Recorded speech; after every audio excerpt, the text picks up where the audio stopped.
T twenty বিশ্বকাপের গুরুত্বপূর্ণ ম্যাচে পাকিস্তানকে ধসিয়ে দিল ভারতীয় ক্রিকেট দল। পাকিস্তানকে ৬১ রানের বিশাল ব্যবধানে হারিয়ে সুপার ৮-এ খেলা নিশ্চিত করেছে টিম ইন্ডিয়া।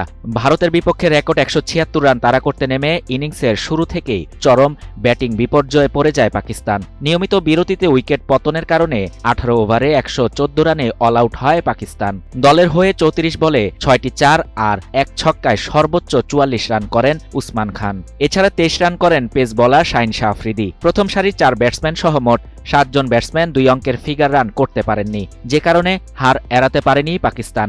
এদিন আগে ব্যাট করে ঈশান কিষানের ব্যাটিং তাণ্ডবে ৭ উইকেটে ১৭৬ রানের রেকর্ড গড়ে ভারত। একটা সময়ে ভারত পাকিস্তান ম্যাচ মানেই ছিল উত্তেজনায় ঠাসা। ম্যাচের শুরু থেকে শেষ বল পর্যন্ত লড়াই হতো শ্বাসরুদ্ধকর।